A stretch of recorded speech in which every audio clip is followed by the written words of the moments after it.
السلام عليكم ورحمة الله وبركاته.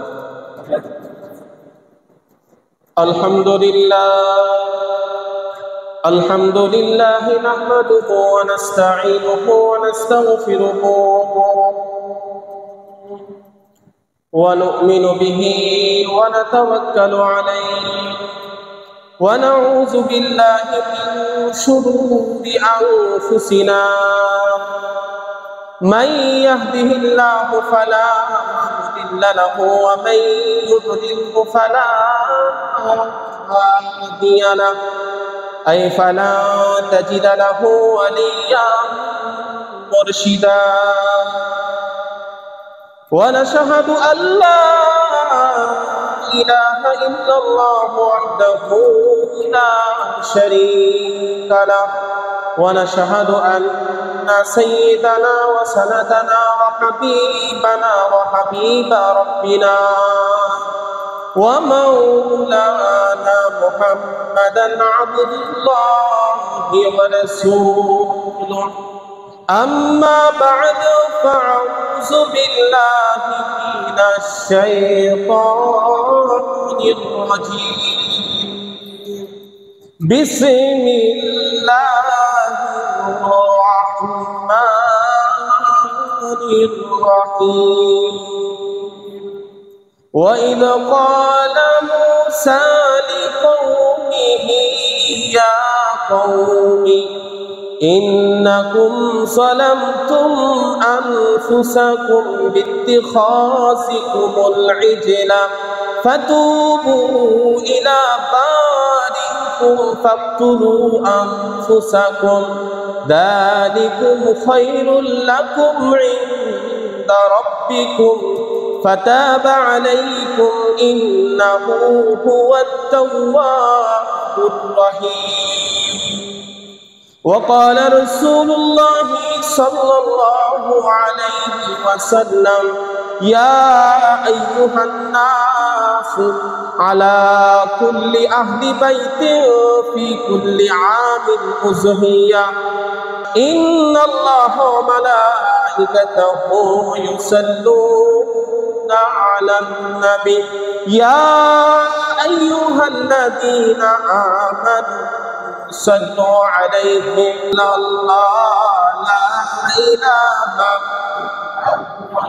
لا إله إلا الله محمد رسول الله لا إله إلا الله محمد رسول الله لا إله إلا الله زبان আমরা বসিকিরে খুদকশি দি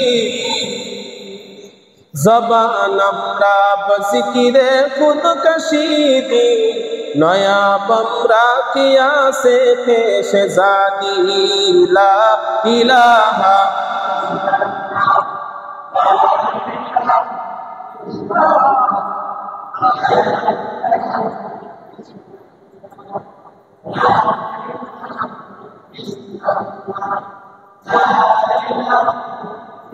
لا إله إلا الله محمد رسول الله صلى الله عليه وسلم আল্লাহ তুমি রহম করো দু হাতের চাওয়ায় ইচ্ছে মনে যাব আমি সোনার মদিনা ইচ্ছে মনে যাব আমি সোনার মদিনা আল্লাহ তুমি রহম করো দু হাতের চাওয়ায় ইচ্ছে মনে যাব আমি সোনার মদিনা ইচ্ছে মনে যাব আমি সোনার মদিনা মেহেরবান তুমি মেহেরবান কবুল করো আমারে রহম করো আমারে হৃদয় মাঝে মালা গেথে রেখেছি যারে সে তো আমার প্রিয় নবী কামদেওয়ালা রে হৃদয় মাঝে মালা গেথে রেখেছি যারে সে তো আমার প্রিয় নবী কামদেওয়ালা রে যে জীবন জন্যে মোদের এত আয়োজন প্রাণ ফুরালে কবর মাঝে থাকবে কি তার প্রয়োজন, যে জীবন জন্যে মোদের এত আয়োজন। প্রাণ ফুরালে কবর মাঝে থাকবে কি তার প্রয়োজন, মেহেরবান তুমি মেহেরবান, রহম করো আমারে, রহম করো আমারে। হৃদয় মাঝে মালা গেথে রেখেছি যারে, সে তো আমার প্রিয় নবী কামলিওয়ালা রে। হৃদয় মাঝে মালা গেথে রেখেছি যারে, সে তো আমার প্রিয় নবী কামলিওয়ালা রে। সাল্লাল্লাহু আলাইহি সাল্লাম, সাল্লাল্লাহু আলাইহি সাল্লাম, সাল্লাল্লাহু আলাইহি সাল্লাম। নেহায়েত কাবিল ইহতিরাম, সম্মানিত মুসল্লিয়ান ইকরাম, আল্লাহ পাকের লাখো কোটি শুকরিয়া কৃতজ্ঞ যে আল্লাহ আমাকে আপনাকে ভালো রেখে সুস্থ রেখে আল্লাহ পাকের ঘরে আসা বসা কিছু দিনই মুজাকরা করার তৌফিক দিয়েছে। সেই জন্য আমরা সেই মহান প্রতিপালকের দরবারে আমরা সকলে একবার শুকরিয়া আদায় করি, জরুর আলহামদুলিল্লাহ। বর্তমান যে মাসটা চলতেছে এটা হলো মাহে জিলকদ। এই মাসের পরে যে মাসটা আসতেছে এটা হলো জিলহজ মাস। যেই মাসের মধ্যে আল্লাহ পাক বান্দার জন্য কিছু অফার রাখছে। এই অফারের মধ্যে যারা নাকি এই অফারটাকে যারা নাকি গ্রহণ করবে তাদের বিষয়ে আজকে আলোচনা। অর্থাৎ যুগে যুগে মানুষ কোরবানি দিয়ে আসতেছে, এই কোরবানির ইতিহাস সম্পর্কে কিছু আলোকপাত আপনাদের সামনে রাখবো, যদি আল্লাহ পাক তৌফিক দান করে। জোরে বলুন আমিন। আল্লাহ পাক পবিত্র কুরআনুল কারীমের মধ্যে সূরা হজের 34 নম্বর আয়াতের মধ্যে বলেন, ওয়ালিকুল্লি উম্মাতিন জাআলনা মানসাকান লিয়াযকুরু ইসমাল্লাহ আলা মা রাযাকাহুম মিন বাহিমাতিল আনআম ফাইলাহুকুম ইলাহু ওয়াহিদ ফালাহু আসলিমু ওয়া বাশশিরিল মুখবিতিন। আল্লাহ পাক পবিত্র কুরআনুল কারীমের সূরা হজের 34 নম্বর আয়াতের মধ্যে বলেন যে বান্দা, তুমি যে কুরবানি দেখতেছো, তুমি যে কুরবানি বাপ দাদার 14 পুরুষ থেকে যে কুরবানি তুমি দেখতেছো, যে এই কুরবানি শুধু এই উম্মতের জন্য আল্লাহ পাক নির্ধারণ করেন নাই। এই কুরবানিকে আল্লাহ পাক যুগে যুগে যুগে যুগে এই কুরবানিকে আল্লাহ পাক যুগে যুগে প্রত্যেকটা নবী রাসূলের জমানার মধ্যেই কুরবানি ছিল। যে এই কুরবানির সূচনা লগ্ন কোথায় থেকে শুরু হলো? যে এই কুরবানির সূচনা লগ্ন শুরু হয়েছিল হযরত আদম আলাইহিস সালামের দুই পুত্র হাবিল আর কাবিলের মাধ্যমে। হাবিল আর কাবিলের মাধ্যমে এই কুরবানি সংগঠিত হয়েছিল। তারপরে এই কুরবানি আর বন্ধ হয় নাই। অর্থাৎ এই কুরবানি হযরত নূহ আলাইহিস সালামও করেছেন, হযরত ইব্রাহিম আলাইহিস সালাম, ইসমাইল আলাইহিস সালাম, ইসহাক আলাইহিস সালাম, মুসা আলাইহিস সালাম, ইয়াকুব আলাইহিস সালাম সহকারে সমস্ত আম্বিয়ায়ে কেরাম নবী রাসূলগণ এই কুরবানি করেছিল। এই কুরবানি শুধু এই উম্মতে মুহাম্মাদের জন্য আল্লাহ পাক নির্ধারণ করেন নাই। এই কথার সত্যতা কতটুকু আল্লাহ পাক পবিত্র কুরআনুল কারীমের সূরা হজের মধ্যে বলতেছে যে ওয়ালিকুল্লি উম্মাতিন জাআলনা মানসাকান লিয়াযকুরু ইসমাল্লাহ। আল্লাহ পাক বলেন আমি প্রত্যেকটা উম্মতের জন্য কুরবানি নির্ধারণ করছি। জোরে বলুন সুবহানাল্লাহ। তাহলে আমাদের এতদিন যে দ্বিধা সন্দেহ সংশয় ছিল অন্তরে যে এত টাকা আমি সারা বছরে যেই টাকা ইনকাম করি এই টাকার বেশিরভাগ টাকা তো কুরবানি দিয়ে চলে যায়, এরকম অনেকেই মনে করতে পারেন যে না ভাই না, যে এই টাকাটা আল্লাহ আপনাকে দিছে, আপনার শরীর স্বাস্থ্য ভালো, আপনার ব্যবসা বাণিজ্য ভালো, এই ভালো মন্দ করার মালিক কে? আবার বলেন কে? আল্লাহ পাক আমাদের জন্য যে এত কিছু ভালো মন্দে যে আল্লাহ পাকের হাতে, ওই আল্লাহ পাক আমাদের ক্ষণিকের জন্য কিছু টাকা পয়সা দিয়ে আমাকে আপনাকে মালিক বানায়া আল্লাহ পাক এই দুনিয়ার মধ্যে পরীক্ষা করতেছে যে আমার কোন বান্দা আছে যাদেরকে আমি অর্থ সম্পদ দিলাম, টাকা পয়সা দিলাম, তারা যে মানুষের কাছে বয়ে বেড়ায় যে আমার কুরবানি দেওয়ার সামর্থ্য নাই, অথচ তার ব্যাংক ব্যালেন্স, জমি জমা, যে ব্যবসা বাণিজ্য সব থেকে ভরপুর আয় ইনকাম, যে এতটা সত্ত্বেও যে মানুষটা নাকি কুরবানি দিল না, তার ব্যাপারে রাসূল সাল্লাল্লাহু আলাইহি সাল্লাম ভয়াবহ পরিণতির কথা বলছে। জোরে বলুন নাউজুবিল্লাহ।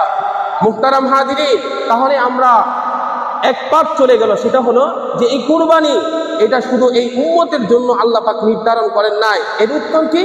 যে সূরা হজের 34 নম্বর আয়াত আল্লাহ পাক বলেন ওয়ালিকুল্লি উম্মাতিন ওয়ালিকুল্লি উম্মাতিন, প্রত্যেকটা উম্মতের জন্য মান সাকাল লিয়াসকুরু ইসমাল্লাহ, আমি আল্লাহ কুরবানিকে নির্ধারণ করছি। জোরে বলুন সুবহানাল্লাহ। এই যে স্পষ্ট কোরআনের আয়াত যে এই উম্মতের জন্য কুরবানি না, অর্থাৎ যেরকম নাকি নূহ আলাইহিস সালামের সময় ছিল, মুসা আলাইহিস সালামের সময় ছিল, ইয়াকুব আলাইহিস সালামের সময় ছিল, এরকম নাকি ইসমাঈল আলাইহিস সালামের সময় ছিল, ইব্রাহিম আলাইহিস সালামের সময় ছিল, প্রত্যেকটা উম্মত এই কুরবানি দিছে। এজন্য আমরা যে কুরবানি দেখতেছি, কুরবানি নতুন কোনো বিষয় না, নতুন কোনো বিষয় না, এটা পূর্বের থেকে চলে আসতেছে। যে এখন আমাদের প্রশ্ন যে কুরবানির প্রতীক হিসেবে যে পশুকে কেন আল্লাহ পাক নির্ধারণ করলো? কুরবানির প্রতীক হিসেবে আমরা কি দেই? পশু দেই। কেউ গরু দেয়, কেউ ছাগল দেয়, কেউ তার চাইতে বড়টা দেয়, যেরকম উট, ঠিক না? যে এই কুরবানিকে আল্লাহ পাক পশুর মধ্যে কেন নির্ধারণ করলো? আমাদের সবাই প্রশ্ন না? আল্লাহ পাক কেন এই পশুকে কুরবানির জন্য নির্ধারণ করছে? আমরা অনেকে এই বিষয়টা জানি না। এই জন্য আজকে আমার আলোচনার একটা বিষয় ছিল যে কুরবানির পশুর ক্ষেত্রে পশুকে কেন আল্লাহ পাক নির্ধারণ করছে। এই প্রশ্নের উত্তর আমি আমার নিজের থেকে বলতেছি না, আল্লাহ পাক এই প্রশ্নের উত্তর পবিত্র কুরআনুল কারীমের মধ্যে দিচ্ছে। জোরে বলুন সুবহানাল্লাহ। আমরা সবাই প্রশ্নটা বুঝছি তো? যে প্রশ্ন বুঝলে উত্তর জানা সহজ, আর কেউ যদি প্রশ্নই যদি না বোঝে তাহলে সে উত্তরটা বুঝবে কেমনে বলেন? এজন্য আমি বলবো প্রতি সপ্তাহে আমি যে আলোচনাগুলো করি নিজের থেকে বলি না, অ্যানালাইসিস করা হয় এক সপ্তাহ অ্যানালাইসিস করার পরে আপনাদের সামনে এই কথাগুলো বলা হয়। এই জন্য নিজের মন গড়া কোনো কথা বলি না। এই জন্য আগে চেষ্টা করব যে সবাই আগে আসার জন্য। কি কারণে? একটা জুমার আলোচনা মিস করলেন মানে এই জুমার আলোচনা আর দ্বিতীয় কোনো সপ্তাহে করা হবে না। এই জন্য মুহতারাম হাজিরিন, আবারও আমি বলতেছি, আজকে আমার সাবজেক্ট হলো যে কুরবানির ক্ষেত্রে কুরবানির প্রতীক হিসেবে আল্লাহ পাক পশুকে কেন নির্ধারণ করলেন। আজকের আলোচনার টপিক হলো যে কুরবানির প্রতীক হিসেবে আল্লাহ পাক পশুকে কেন নির্ধারণ করলো। এই কথার উত্তর আমরা এখনই কিছুক্ষণ পরেই জানবো। 1 নম্বর উত্তর নেন, সূরা হুজরাতে সূরা বুরুজে 16 নম্বর আয়াত। আল্লাহ পাক কেন কুরবানির ক্ষেত্রে পশুকে নির্ধারণ করলো, এই কথার উত্তর আল্লাহ পাক পবিত্র কুরআনুল কারীমের মধ্যে বলেন ফাআলুল লিমা ইউরিদ। 1 নম্বর উত্তর ফাআলুল লিমা ইউরিদ। আল্লাহ পাক বলেন আমি আল্লাহ যা করি তা আমার ইচ্ছায় করি, কারো কোনো বেটু দেওয়ার কোনো ক্ষমতা নাই। জোরে বলুন সুবহানাল্লাহ। তাহলে আমরা স্পষ্ট প্রমাণ পাইলাম আল্লাহ কুরবানির ক্ষেত্রে পশুকে নির্ধারণ করলো, এটা আল্লাহ পাকের ইচ্ছা। আর আল্লাহ পাক বলতেছে ফাআলুল লিমা ইউরিদ, আমার ইচ্ছার উপরে কারো ইচ্ছা দুনিয়াতে থাকতে পারে না। জোরে বলুন ঠিক না ব্যাঠিক? আল্লাহ পাক ইচ্ছা করছে পশুকে কুরবানির ক্ষেত্রে দিবে, এই জন্য আল্লাহ পাক পশুকে নির্ধারণ করছে। জোরে বলুন সুবহানাল্লাহ। 1 নম্বর উত্তর সূরা বুরুজের 16 নম্বর আয়াত চলে গেল। দ্বিতীয় নম্বর হলো যে সূরা আম্বিয়ার 13 নম্বর আয়াত। আল্লাহ পাক এই আয়াতের মধ্যে বলেন যে লা ইউসালু আম্মা ইয়াফআলু ওয়া হুম ইউসালুন। আল্লাহ পাক এই আয়াতের মধ্যে বলেন যে আমি আল্লাহ যা করি এই বিষয়ে কারো কোনো জিজ্ঞেস করার অধিকার নাই। আল্লাহ বলতেছেন লা ইউসালু। আপনারা অনেকে সৌদি আরব প্রবাসী, অনেকে অনেক দেশে থাকছেন, অনেকে ভাষা বোঝেন। এজন্য আমি কথাগুলোকে ভেঙে কোরআনের শব্দটাকে বলতেছি। আল্লাহ পাক বলে লা ইউসালু, কারো কোনো প্রশ্ন করার কোনো ক্ষমতা নাই, কারো জিজ্ঞেস করার কোনো ক্ষমতা নাই। আমি আল্লাহ যা কিছু করি এই বিষয়ের উপরে কারো প্রশ্ন করার ক্ষমতা নাই। কথা বলেন ঠিক না ব্যাঠি? আল্লাহ পাক যা করে এটা কেউ প্রশ্ন করে থামাইতে পারবে? আল্লাহ পাক যদি বলে যে বান্দা তোর এটা করতে হবে, দুনিয়ার সব মানুষ মিলে যদি কয় এটা আমরা করব না, কোনো ক্ষমতা আছে? বলে নাই। আল্লাহ পাক এই কথা আল্লাহ পাক বলতেছে লা ইউসালু আম্মা ইয়াফআলু ওয়া হুম ইউসালুন। আল্লাহ পাক বলেন যে আমি আল্লাহ যা করি এই বিষয়ে জিজ্ঞেস করার কারো কোনো ক্ষমতা নাই, বরং মানুষ যা করে ওয়া হুম ইউসালুন, মানুষ যা করে তা আমি আল্লাহ তাকে পুঙ্খানো পই করে হিসাব দিব। কথা বলেন ঠিক না ব্যাঠি? আমরা ভাইরাল কথা অনেকেই বুঝবে যে আমাদের এক ফটোগ্রাফার ভাই যে সে একটা কথা বলছিল যে পই করে, যে দুনিয়ার ক্ষেত্রে আমরা পই হিসাব বুঝি, যে পই করে আমরা হিসাব নিব। আমার অবয়ের সময় তুমি আমার দিকে তাকাইলা না, আমার ছেলে বিদেশে যাওয়ার সময় তোমার কাছ থেকে 1 লাখ টাকা চাইছি, তুমি দিলা না, কিন্তু একটা সময় আসবে তোমার থেকে পই পই করে হিসাব নেব। বলি না ভাই? আল্লাহ পাক বলতেছে আমি প্রত্যেকটা মানুষকে হায়াতের জিন্দেগি দিছি, 60-70 বছরের হায়াতের জিন্দেগি আমি আল্লাহ পই পই করে হিসাব নেব। কথা বলেন ঠিক না ঠিক? আল্লাহ পাক বলতেছে ওয়াহুম ইউসালু, যে বান্দারে, যে আমি যেই কথা বলি, আমি যেই কাজ করি, এই কাজের উপর কারো কোনো বেটু দেওয়ার ক্ষমতা নাই, কারো কোনো জিজ্ঞেস করার কোনো ক্ষমতা নাই। কিন্তু বান্দা জানা রাখো ওয়াহুম ইউসালু, কিন্তু আমি আল্লাহ তোমার থেকে এই 60-70 বছরের জিন্দেগির হিসাব পই পই করে নিব। জোরে বলুন ঠিক না ঠিক? মুহতারাম হাজিরিন, আমাদের প্রথম প্রশ্নের উত্তরে আমরা 2টা কোরআনের আয়াত পাইলাম। একটা হলো সূরা বুরুজের 16 নম্বর আয়াত, আরেকটা হলো সূরা আম্বিয়ার 13 নম্বর আয়াত। এই 2টা আয়াত থেকে আমরা এই কথায় আমরা একমত হইতে পারি যে আল্লাহর কোনো বিষয়ে কারো কোনো ক্ষমতা নাই, যে এটা কেন করলো, এটা কেন হইল। মুহতারাম হাজিরিন, এজন্য আমরা এই কথার উত্তরে স্পষ্ট পাইলাম যে আল্লাহ ইচ্ছা করছে, এই জন্য কুরবানির প্রতীক হিসাবে আল্লাহ পাক পশুকে নির্ধারণ করছে। একটা উত্তর শেষ। 2 নম্বর উত্তর, যে কুরবানির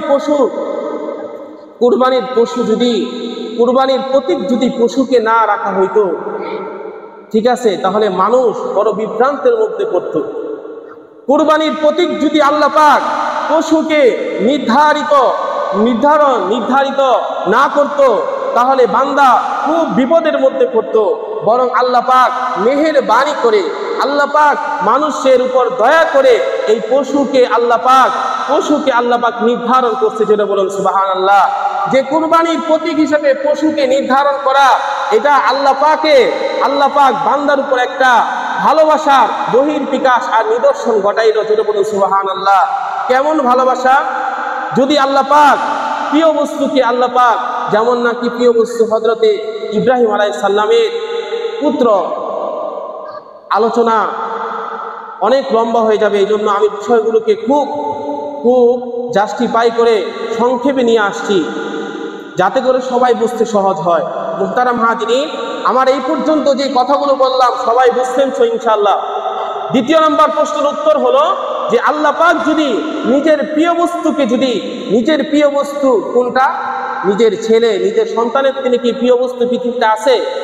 যে প্রিয় বস্তুকে যদি আল্লাহ পাক কুরবানি দেওয়ার জন্য বলতো, যে হুকুম করত, তাহলে এই হুকুমে কোনো মানুষ বাধা দিতে পারত? এই হুকুমকেও বাধা দিতে পারত? বরং আল্লাহ পাক এই হুকুমকে সামনে নির্বাচিত করার জন্য যে কোনোভাবেই হোক এটাকে আল্লাহ পাক তৈরি করে নিত, এরকম অবস্থা। এই জন্য মুহতারাম হাজিরিন, আল্লাহ পাক যেন কুরবানির মধ্যে পশুকে নির্ধারণ করছে, এটা মানুষের উপর একটা দয়া আর ইহসান দেখাইছে আল্লাহ পাক। যে আল্লাহ পাকের যত কঠিন ফয়সালা হোক, আল্লাহ পাক তা বাস্তবায়ন করেই ছাড়েন। আল্লাহ পাকের হুকুম যত কঠিনই হোক, আল্লাহ পাক এটা বাস্তবায়ন করে। কেমন একটা, এই ঘটনাটা বললে আপনারা স্পষ্ট হবে যে হযরতে মুসা আলাইহিস সালামের জমানায় ফেরাউন ছিল, ঠিক না ভাই? মুসা আলাইহিস সালামের সময় যে ফেরাউনের সাথে যে তার একটা দাওয়াতের বিষয়, যে একটা গ্যাঞ্জাম চলতেছিল, যে এই গ্যাঞ্জামের মধ্যে দিয়ে এক সময় যে মুসা আলাইহিস সালাম সমুদ্রের মধ্যে নিমজ্জিত হলো। মুসা আলাইহিস সালাম ফেরাউন সে সমুদ্রের মধ্যে নিমজ্জিত হওয়ার পরে যে বনি ইসরাইল, মুসা আলাইহিস সালামের সম্প্রদায় বনি ইসরাইল, তারা মনে করলো যে এখন তো ফেরাউনের গোষ্ঠী সব কি হয়ে গেছে, সমুদ্রে ডুবে সব শেষ হয়ে গেছে। এখন আমরা মুসার কাছে আমরা একটাই চাই, যে আমাদের জীবন যাপনের জন্য, আমাদের জীবন বিধান হিসাবে আমাদেরকে কোনো একটা শরীয়ত আল্লাহ পাকের কাছ থেকে এনে দেন, যাতে করে আমরা ওই শরীয়তের উপর আমাদের জীবন বিধানকে আমরা সচ্চার করতে পারি, প্রতিষ্ঠিত করতে পারি। যে ফেরাউন যখন সমুদ্রের মধ্যে ডুবে মারা গেল, শেষ।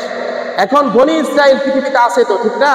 ফেরাউন সমুদ্রের মধ্যে ডুবে যাওয়ার পরে যে ফেরাউনে ডুবে যাওয়ার পরে বনি ইসরাইল তারা মুসা আলাইহিস সালামের কাছে বলল যে আমাদের জীবন বিধানে হিসাবে আমাদেরকে নতুন একটা শরীয়ত দেন, যাতে করে আমরা এর উপর চলে আল্লাহ পাককে সন্তুষ্ট করতে পারি। জোরে বলুন সুবহানাল্লাহ। মুসা আলাইহিস সালাম আল্লাহ পাকের কাছে আবেদন করলো, অ্যাপ্লিকেশন দিল, আল্লাহ যে এখন তো ফেরাউন শেষ, এখন আমার যে সম্প্রদায় আছে তাদের জীবন বিধান হিসাবে যে তাদেরকে নতুন একটা শরীয়ত দেন, যাতে করে তারা আপনার সান্নিধ্য হাসিল করতে পারে। আল্লাহ পাক বলল, মুসা যাও, তুমি তুর পাহাড়ে যাও, তুমি 30 দিন তুর পাহাড়ের মধ্যে থাকো। যে মুসা আলাইহিস সালাম 30 দিন সেই তুর পাহাড়ের মধ্যে ছিল। মুসা আলাইহিস সালাম 30 দিন থাকার পরে আল্লাহ পাক বলল আরো 10 দিন থাকো। এই ভিতরে দিয়ে মুসা আলাইহিস সালাম তার সম্প্রদায়ের কাছে নাই। একটা সম্প্রদায়ের মধ্যে যদি তার আমির আর হেড সে যদি না থাকে, তাহলে সেখানে বিশৃঙ্খলা হইতে পারে না? হইতেই পারে। তো মুসা আলাইহিস সালাম এদিকে নাই। তার প্রতিপক্ষ সামিরি নামে এক ভদ্রলোক, সে স্বর্ণরূপা দিয়ে একটা বাছুর বানাইছে। বাছুর বানানোর পরে ওই বাছুরের মুখের মধ্যে জিবরাইল আলাইহিস সালামের গুড়ার খুরের মাটি ওই বাছুরের মুখের মধ্যে দিছে। দেওয়ার পরে ওই বাছুর অন্য জীবন্ত বাছুরের মতো হাম্বা হাম্বা ডাকা শুরু করছে। জোরে বলুন নাউজুবিল্লাহ। বুঝছেন তো কথা? যে সামিরি ওই লোকটা এই একটা মূর্তি বানাইছে স্বর্ণরূপা দিয়ে একটা মূর্তি বানাইছে। মূর্তি বানানোর পরে ওই মূর্তির মুখের মধ্যে জিবরাইল আলাইহিস সালামের গুড়ার খুরের মাটি দিছে। দেওয়ার পরে ওই বাছুরটা জীবিত বাছুরের মতো হাম্বা হাম্বা ডাকা শুরু করছে। আর সে মানুষদেরকে, ওই বনি ইসরাইল পথভ্রষ্ট জাতিকে সে দাওয়াত দিতেছে যে তোমাদের নবী মুসা সে আল্লাহ পাককে ডাকার জন্য, আল্লাহ পাককে পাওয়ার জন্য সে গেছে কি তুর পাহাড়ে। আরে তোমরা দেখো যে আল্লাহ পাককে তালাশের জন্য সে গেছে, অথচ সে আল্লাহ ওই মুসাকে ছেড়ে দিয়ে তোমাদের কাছে হাজির হয়েছে। জোরে বলুন নাউজুবিল্লাহ। অর্থাৎ সে ওই সামিরি নামক ওই ব্যক্তিরা বলতেছে যে এই তোমাদের খোদা এই স্বর্ণের ভিতর থেকে নাকি হাম্বা হাম্বা ডাকা শুরু করতেছে, এই বাছুরটাই হলো তোমাদের খোদা। জোরে বলুন নাউজুবিল্লাহ। এদিকে বনি ইসরাইলের সমস্ত লোকেরা ওই বাছুরকে পূজা করতে শুরু করলো। এক পর্যায়ে মুসা আলাইহিস সালামের 40 দিন অতিবাহিত হয়ে যাওয়ার পরে সম্প্রদায়ের মধ্যে আয়েশা দেখতেছে, হায় হায়, এটা কি অবস্থা, আমি রাইখা গেলাম, তাদের জন্য শরীয়ত আনতে গেলাম, আর তারা শরীয়ত ছেড়ে দিয়ে তারা এখন কি ওই বাছুরের পূজা করতেছে। তো সে মুসা আলাইহিস সালাম এই কথা বলতেছে, আল্লাহ পাকের কাছে কান্না করতেছে। এদিক দিয়ে আল্লাহ পাক পবিত্র কুরআনুল কারীমের সূরা বাকারার 54 নম্বর আয়াত আল্লাহ পাক নাজিল করে দিলেন। আল্লাহ পাক বলতেছে, ওয়াইদ ক্বালা মুসা লিকাওমিহি, আল্লাহ পাক মুসা আলাইহিস সালামকে জানাই দিচ্ছে, হে মুসা, তুমি তোমার সম্প্রদায়ে তাদেরকে বলে দাও যে তারা যে বাছুরের পূজা করে, তারা যে আমাকে ছেড়ে দিয়ে তাদের বাছুরের পূজা করে, তুমি তাদেরকে বলে দাও যে তারা যেন তওবা করে এবং নিজেদের প্রাণ যেন বিসর্জন দেয়। জোরে বলুন নাউজুবিল্লাহ। অর্থাৎ এখন তো আমরা গুনাহ করলে শুধু ইস্তেগফার করলে একটু তওবা করলে হয়ে যেত, কিন্তু মুসা আলাইহিস সালামের জমানায় এমন ছিল না। মুসা আলাইহিস সালামের জমানায় কেউ যদি অপরাধ করত, অপরাধের দায়ে তার জীবন চলে যেত। জোরে বলুন সুবহানাল্লাহ। মুহতারাম হাজিরিন, আগের জমানায় অর্থাৎ আগের নবীর উম্মতের ক্ষেত্রে একটু টের বেটার হলে অনেক বড় বিপদের সম্মুখীন হতো। মুসা আলাইহিস সালামের জমানায় যখন বনি ইসরাইল তারা যখন এরকম শুরু করার পরে আল্লাহ পাক বলতেছে, মুসা, তুমি তোমার সম্প্রদায়কে জানিয়ে দাও তারা যে বাছুরের পূজা করেছিল, ওই বাছুরের পূজা করা এটা আমার সাথে শিরিক, আর এই শিরিক করার কারণে তারা যদি তওবা করে, এই তওবা অর্থাৎ নিজের গর্দানকে নিজেকে হত্যা করার মাধ্যমে তারা যেন এই তওবা করে। জোরে বলুন নাউজুবিল্লাহ। মুহতারাম হাজিরিন, এত পরবর্তীতে এই ঘোষণা হওয়ার পরে তার বনি ইসরাইলের সম্প্রদায়ের মধ্যে তারা এরকম শুরু করলো যে তারা এরকম রাত্রেবেলা সকালবেলা প্রত্যেকে নিজের হাত পা বেঁধে রাখছে। কেউ কারো ছেলে কারো বাপকে হত্যা করতেছে, কারো বাপ তাদের ছেলেকে হত্যা করতেছে। এরকম হত্যা করতে করতে যে এক পর্যায়ে দেখা যায় যে একদিনে বনি ইসরাইলের 70,000 বনি ইসরাইল একসাথে কতল হয়ে গেছে। জোরে বলুন নাউজুবিল্লাহ। একদিনে বনি ইসরাইলের 70,000 মানুষ কতল হয়ে গেছে।